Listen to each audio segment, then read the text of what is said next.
Alright guys, what's up man, it's the main man here, Double H, again, here for the Q&A, man. Sorry that it be, well, I think there's going to be a readjustment to the Q&As, because as well know I do the Hope Meets Banter Q&A, which drops on Friday, so I've been thinking that I'm going to now change this to Sunday, so every Sunday this is going to drop. So the Hope Meets Banter Q&A drops on Friday, the regular Q&A for the Football Hut will drop on Sunday from henceforth. So again, you sent in a lot of pretty good questions, but I had to whittle it down to the 3 or 4 that I thought that would pretty much be the best ones to do this one. Also, remember guys, to get your questions to your boy, it's very simple. Email me at iamhalfhope@gmail.com. That is iamhalfhope@gmail.com. I believe that's what it is. And I will answer your call. Actually, let me just see. Is that actually? Yeah, iamhalfhope@gmail.com. So, first question of the day is from Giovanni0099. It says, Half Hope, do you think Nico Kovac is the right man to lead the aging team to European glory? If not, then who is? So as we know, Bayern have been struggling. They've been finding it quite tough so far. And I mean, and look, man, you know, I questioned Robin and Ribery being given that contract extensiones. Because I didn't really think that people of their age should really be given that extension. That Bayern needs to be looking at as new blood. But specifically for this question, Nico Kovac, he did an amazing thing with Frankfurt, doing very well, overachieving, and winning a German Cup against Bayern, which is a huge achievement if you know how dominant Bayern are. No, I don't think he's the right man to lead them to European glory. I think for something like that, you do need either an Ancelotti, a Guardiola, a Mourinho, people of that ilk. But also, other managers as well, like I think Pochettino, given the right people, could also do the same thing as well. But I just feel that I don't think he's really on that tier 1 thing, you know. I don't really think he's on that tier 1 thing. So, personally for me, I feel that Nico, you know, he's like, for me, we have to really see what he can do overall. But I think when you're looking at European, because it's two things. European glory is a massive step up. It's huge, and I think you need experience in that. I think Nico Kovac does not have really much experience managing a team in Europe, managing a team in those quarterfinals, semi-finals, and navigating the two-legged affairs. But also, deeper as well, that this team is not right. You know, players there that are past their peak, players who are out of form, and the team needs more new players. It needs younger players. It's a need of that. So you have the inexperience of him not really knowing how to really go through two-legged affairs against the likes of Juventus, Barcelona, and so forth. And you've got a team where, look, man, I'm sorry, there's some guys that may be bricks. Maybe some guys that are under review. And there are other dudes there who, look, man, I think they're past their peak. Should they have been given contract extensions? And I think Nico Kovac needs a lot of internal work to do before even worrying about European glory. Hence why I think Bayern are quite a ways away from winning another European trophy. But I don't think Nico Kovac really is the guy to really navigate the internal issues and to give them that European thing. I think, obviously, Ancelotti did not work. For me, Mourinho.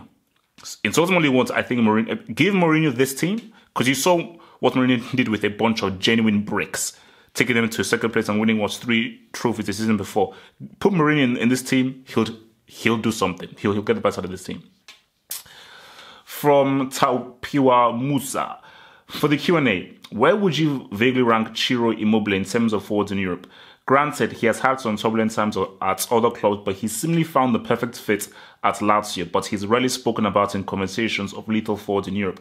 Any idea why? PS, keep up the great content. Yeah, so Ciro Immobile, interesting one. I believe he began at Sassuolo. Correct me from, I think, it was one of those clubs, Sassuolo, like kind of like a club that really sort of overachieved. And he did really amazing there. Dortmund bought him. He started all right at Dortmund, then he flopped. And now he had an amazing season last season where I think he got 29 Gs. Him and Icardi were top scorers last season. And for me, so why do you... So first of all, for me, Immobile is a tier 3 striker. I believe he's tier 3 because I cannot put him in the same tier as Diego Costa, Icardi, and Aguero, who I feel like are a level above him. But he's literally like at the top of the tree of the tier 3 striker. And I do feel that if he does maintain his goal scoring, but he also scores key crucial goals for Lazio, he can then be ushered into the tier 2. Because I think to be tier 2, you have to be consistently hitting those Gs over subsequent seasons, which is what those other strikers have had, and also score key goals at key moments. So I think the reason why people do not talk about him is because not many people look at the Serie A. That's the first thing. Second thing, what have Lazio really done? They've not really done anything in Europe. They've not really won any major trophies. So because they've not really done anything, but specifically in Europe, because if, let's say, they won the Italian Cup, like, fine. If they actually did, let's say they got to like a semi of the Europa or a final, and Ciro Immobile scored those key goals, boom, he will then be put on the map of everyone's radar. And you'll probably see like a 60, 70 million bid from a club trying to take him away. So yeah, he needs to be a lot more consistent and scoring big time games, and then people will know more about him. So this is from Iko Siglev. That I think it's from Russia. Hi HH, perhaps this will be a non-typical question. Based on my observations, footballing skills and playing style remain constant over the years, so the talent plays the biggest role in development. So a player which has the same body composition as Messi will never play like him. In your words, how do you describe what is the talent? Do you believe that our thoughts and emotional states affect the reality on a quantum level? Great players just see and feel the game differently. So in order to improve your skills and bring difference to your style, you have to change your usual way of sensing the game rather than the physical practice. Interesting question. For me, I feel I've always said it's two things, but it's mostly the other thing. So the main thing is physicality. Because people say, look, man, it's sports, so it's how fast are you? What is your body composition like? Messi, he's smaller, he's shorter, therefore he's got a low center of gravity, making him harder to tackle. If you're taller, it can make like a Mario Gomez or a Cristiano, make you good for heading the ball in. If you're strong, like I say, Harry Kane is pretty strong, Lukaku is pretty strong, you could good at holding the ball up. So physical things help you, but I do think that improving your style and everything has a lot to do with your psychology and your mentality and how you approach the game. So I think, for instance, like with Beckenbauer, there was nothing physically that Beckenbauer did to make him say, you know what, let me change the way that defenders are perceived. Let me change how I play as a defender. And thus he changed the way he was the first well-known, well-accomplished ball-playing defender. Same thing with Arjen Robben. Robben was like, you know what?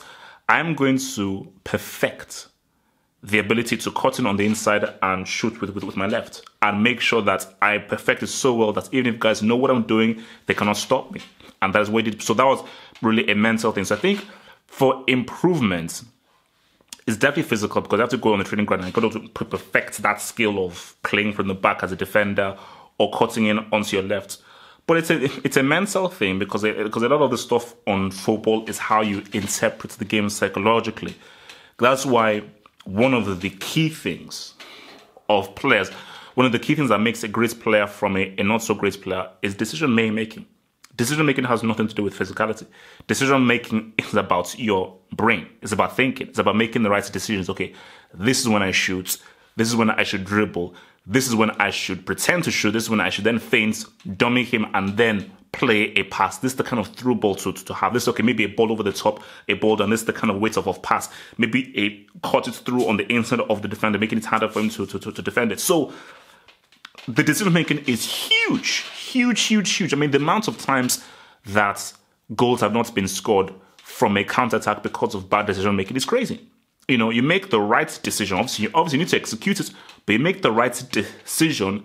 That could be the difference between winning a game and losing a game, getting a point or getting 0 points. You know, advancing to the next round and being knocked out. So definitely, the mentality and the psychology plays a huge part into what you do. And I feel that that's why for me, I always say that 60% mental, 40% physical. That's what I'll say. You know. So yeah, thanks for that question. From Inigo, Hey HH, can you name your all-time combined 11? You're allowed to choose players that are still playing, and which manager would you choose to coach that team? It's a tough one. It's a tough one here, but I suppose let me roll with it. But this is definitely a tricky one. But I'll roll. But I'll just go off the top of my head. In goal, so remember this is players at their peak. The players at their very peak. In goal, I would roll with. I would roll with Oliver Kahn. I'd roll with Oliver Kahn. I'll probably do this much more as a video, my all-time 11, but I'll roll with Oliver Kahn. So I'm going to play a 4-3-3 because that's my favorite formation. So I'll go with a 4-3-3. So my back four will be Philip Lahm, aka Bart Simpson on the right. On the left will be Marcelo. And my two central defenders would be Desai and Cannavaro. Those would be my two central defenders. So my three in the middle, I would have Kante in one of my midfield, Zidane, and I would have Pirlo. So Pirlo, Kante, and Zidane. Those. It's tough, but then at the same time, I'm thinking of just defensive stuff. No. I'll keep it with that. Or maybe you know what? Maybe I'll say Zidane, Vieira, Kante. Wow, all three. You know what? Let me switch it. Zidane, Pirlo, Kante. I'm happy with that. And my front three would be Messi,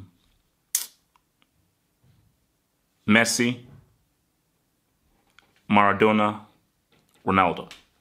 Those would be my front three. So Messi and Maradona would play in behind the phenomenon of Ronaldo. So that would be my thing. But I think, yeah, so, I believe that there's defensive cover there. I believe that in Kante, he can do the job that Casemiro does for Real Madrid. Every time that Marcelo roams free, he just pockets into that left-back position and just gives extra protection. You've got Pirlo, who plays my deep line playmaker and just make those long balls over the top from his own half.